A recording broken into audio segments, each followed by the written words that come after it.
Hello, good morning to everyone from Saudi Arabia. Long time na hindi ako nakapag-vlog at ngayon may natutuklasan akong vlog sa sarili ko today. And today, ko rin naintindihan kung ano ang best formula sa any platform, negosyo, and life para mo success. Before naririnig ko sa mga vlogger, businessman, mentors na ito ang platform formula pero hindi ko naintindihan. Today lang is the best day na naunawaan ko na. For me, this is about my life. I don't react to someone else. Ang pagkat ng aking vlog, pito kahinungdan nga no, pobre pa ako hangtod karon. Ako po'y isang OFW, 24 years na. At maraming dumaang pera sa mga kamay ko, pero hindi ko alam ang money flows. I only enjoy go anywhere. I enjoy only work. I don't mind kung what is my future. Parang go lang ng go. Happy lang ng happy. That's what I am. Ngay karon lang nako na intindihan o nasabtan. Ang una, kamatuuran. Ang kamatuuran na ako'y pobre hangtod karon. Sa aling patakan, dapat akong i-mindset sa akong aling patakan. Kay matud pa ni Albert Einstein na ang atong aling patakan ay mura o tanaman na mahimo paghuna-huna. Unsa kadako ang imong huna-hunaon nga karon maghuna-huna ka nga ako'y madato jud kay walay limit ang atong huna-huna. Ang atong mind is the garden of everything. Buot ipasabot na ang atong alipatakan the most powerful. Kung paniniwalaan mo na ikaw ay umangat, talagang umangat kay imuhadyo himuon. Sunod, ang kinahanglan ta mag-influensa ng ubang mga tao. Pero number one na kusog maka-influensya nato ay ang musika. Musika sa TV, kahit saan. Video game, kusog ni siya mo mindset. Pero kinahanglan mo musunod ka ani nga music. Kahit ako dali kumaadik ani music. I really love music. Pero number one pala ang music. Maka-form. Malingaw magud ka sa tugtog. So nasayang ang mga oras. Naunta ka ng mga oras pwede mo namang ayuhon.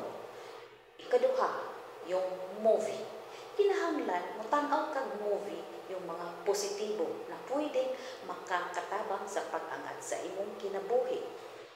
Sunod, goal, tumong og tinguha. Hangtod karon wa pay klaro ang akong tumong og tinguha.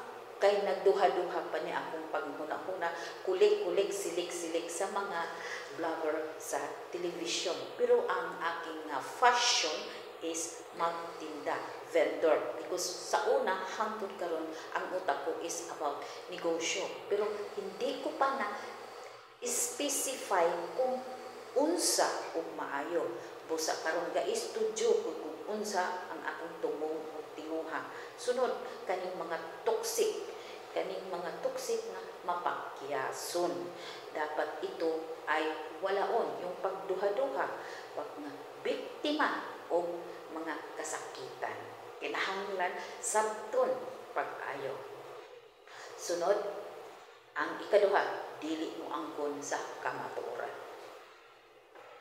Ako di ba, di ko mo angkon sa kamatuoran nga ako'y pobreng makaluluoy. Kay nga naman, kay nalibot na nako ang daghang mga countries. Parang complacent nako na naabot ko ang ubang mga countries na easy lang. Complacent, murag kalmante lang ako. Dapat pala hungry ka na muangat. Sunod, ikatulo, dili mo angkon kung unsa ang mga bilinhon nga walay kwarta. Na naay kwarta mo kalitlan o kawala kay wala man gibutang sa huna-huna nga mo dubli-dubli ang kwarta. Sunod, ang hinungdan unsaon mangwarta. So kinahanglan mabaw-an nimo kung unsa kabilihon ang usang butang nga imo paglaanan og kwarta. Number 4, custom too much. Custom too much ako. For example, kaning social media.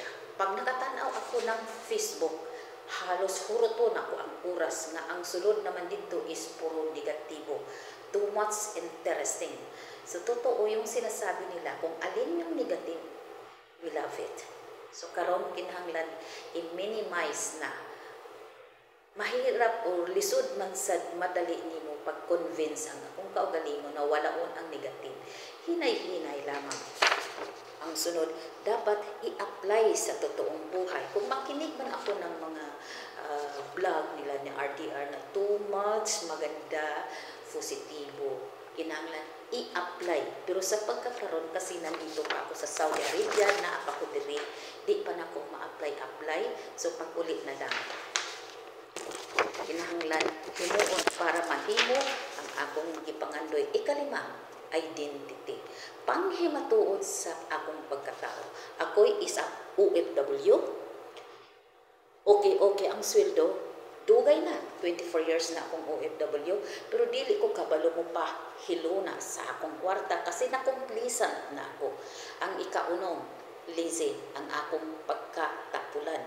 Easy to get money. Oo, sandali lang magmasage ka lang, may kwarta ka na. Pero wala ko gahon-ahon na sa akong kaugmaon na maasinso. Lihok, matod pa sa Ginoo. Lihok tawo kay tabangan ta ka. Okay. Karon kinahanglan mahuna-huna na ko kung mahiluna sa maayo. Number 7, but not the least, this is the last, you are entitled. Dili pwede na iasa sa uban tao ang akong kaugmaon. Ako mismo ang mumanihok kay karong adlaw is the very good day na tuklasan ko ang insakto o tukma na formula sa kinabuhi sa lahat ng platform. Karon ang akong istudyohan o maayo kinahanglan i-motivate ko ang akong kaugalingon, i-master ko sa akong kaugalingon para mabaw-an ako kung unsaon paggamit aning akong natuklasan na formula sa kinabuhi dahil ito'y isang instrumento malig-on na pagasundan. Dinhin na lang ko, pasayloan na lang. Mitaas-taas ang akong explanation. Mix lang ni Bisaya, Tagalog, little English. Pasensya na kayo dahil mga ilang buwan akong wala akong vlog kasi nahihila ko sa mga negatibo sa music lahat sa Facebook. So now I'm going back to vlog every day. Okay, thank you and good evening, good morning Philippines, good evening Saudi Arabia from Hera General Hospital, Saudi Arabia.